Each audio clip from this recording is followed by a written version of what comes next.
안녕하세요. 오늘 저희가 함께 살펴볼 내용은 SK그룹의 대규모 사업 재편, 흔히 리밸런싱이라고 부르는 그 과정입니다. 최태원 회장이 그 서든데스 가능성까지 언급하면서 시작된 변화잖아요. 정말 큰 움직임인데 저희 목표는 이 복잡해 보이는 과정의 속내 그리고 그 의미를 좀 명확하게 짚어보는 겁니다. 빚 10조 원 감축이니 계열사 21개 정리니 하는 숫자들도 있는데 그 너머에 SK가 진짜 뭘 그리고 있는지 한번 파헤쳐보죠. 네, 정말 흥미로운 주제죠. 이게 그냥 비용 줄이기 이런 차원이 아니거든요. 그룹의 생존 전략 자체를 근본적으로 바꾸려는 움직임이니까요. 최창원 이장이 주도하고 있는데 이 변화의 원칙부터 실제 성과 그리고 앞으로 어디로 갈지 핵심은 역시 선택과 집중이라고 할 수 있겠습니다. 좀 절박함도 느껴지고요. 그럼 그 선택과 집중, 그 원칙부터 좀 자세히 들어볼까요? 도대체 어떤 기준으로 사업들을 정리하고 있는 건지 그게 궁금하네요. 네, 원칙은 아주 명확해요. 첫째는 지금 당장 돈을 벌더라도 미래 성장성이 좀 떨어진다. 아니면 다른 계열사하고 시너지가 별로다 싶으면 과감하게 판다는 겁니다. 그리고 둘째, 그룹 안에 좀 중복된다 싶은 사업들은 하나로 합쳐서 효율을 높이는 거고요.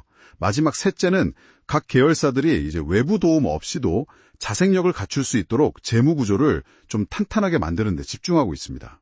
어떻게 보면 과거에 공격적으로 M&A 했던 것에 대한 반성 같은 게 담겨 있다고 볼 수도 있겠네요. 아니, 수익 나는 알짜 사업까지 판다니 이건 정말 보통 결단이 아닌데요.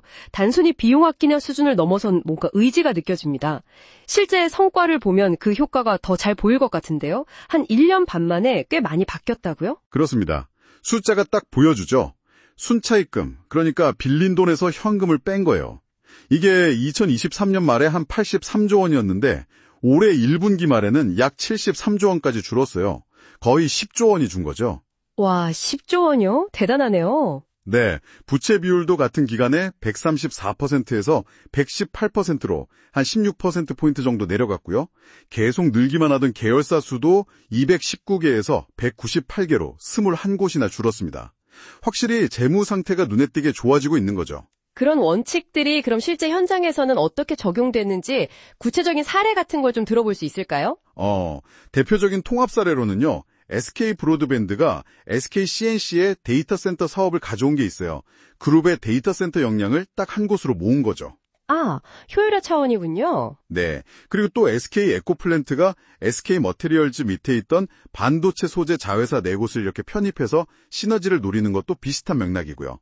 매각 쪽에서는 이게 좀 상징적인데 연간 1,000억 원 넘게 이익을 내던 SK 스페셜티라는 회사가 있었거든요. 네네. 이걸 약 2조 7천억 원에 매각했습니다. 미래 방향하고 안 맞으면 아무리 알짜 자선이라도 정리한다는 걸 확실하게 보여준 거죠. 1,000억 이익 나는 회사를요. 와, 정말 과감하네요. 그렇게 확보한 실탄, 그 자금은 그럼 어디로 가는 건가요? 미래 사업에 투자한다고 하셨죠? 네, 맞습니다. 핵심은 바로 인공지능, AI하고 에너지 분야입니다. 특히 이 투자의 중심에는 SK 하이닉스가 딱 버티고 있죠.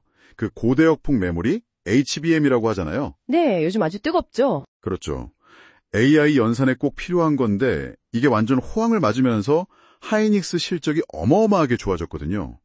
작년 영업이익이 23조 원 넘었고 올해는 36조 원까지도 예상될 정도니까요. 36조 원이요? 와. 네. 이게 그룹 전체 이익의 한 75% 정도를 차지할 만큼 의존도가 높다는 건 물론 좀 양날의 검일 수 있습니다. 하지만 현재로서는 그룹 전체 투자를 이끌어가는 아주 강력한 엔진 역할을 하고 있는 셈이죠. 와, 정말 SK 하이닉스의 역할이 막중하네요. 그룹 전체 미래가 하이닉스에 달렸다고 해도 과언이 아닐 정도인데 듣고 계신 당신도 이 무게감이 느껴지시죠? 그래서 이 리밸런싱을 통해 궁극적으로 이루려는 목표는 뭔가요? 구체적인 수치 목표로는 2027년까지 자기자본 이익률, ROE라고 하죠. 이걸 10% 달성하겠다는 걸 내걸었습니다. 그리고 사업 재편하고 운영 효율 높여서 총 80조 원 규모의 투자 재원을 마련하겠다는 계획이고요. SK 하이닉스 자체로도 2030년까지 82조 원을 더 만들어서 반도체랑 AI 인프라에 쏟아부을 예정입니다. 80조 원, 82조 원. 정말 천문학적인 숫자네요. 네. 예전처럼 계열사들이 각자 알아서 투자하던 방식하고는 좀 달라진 거죠. 그룹 차원에서 확실히 방향을 잡고 힘을 모으는 모습입니다. 자, 그럼 정리를 좀 해보면요. 서든데스라는 위기감 속에서 최창원 의장이 주도해서 시작된 이 SK그룹의 리밸런싱은 결국 과감하게 비추리고 핵심 아닌 자산들 팔아서 재무 상태를 건강하게 만들고 그렇게 확보한 자원을 SK하이닉스라는 강력한 엔진을 통해서 AI와 에너지, 이 두 미래 목걸이에 집중 투자하는 그런 선택과 집중 전략이라고 볼 수 있겠네요. 정확합니다. 물론 아까 말씀드린 것처럼 SK 하이닉스에 대한 의존도가 너무 높다거나 또 2차 전지 사업이 아직 좀 부진하다거나 하는 풀어야 할 숙제도 분명히 남아있긴 합니다. 하지만 지난 한 1년 반 동안 보여준 성과나 또 신용평가사들이 꽤 긍정적으로 보고 있거든요. 그런 걸 보면 단순한 구조조정이라기보다는 그룹 체질 자체를 바꾸려는 의지가 상당히 강해 보입니다.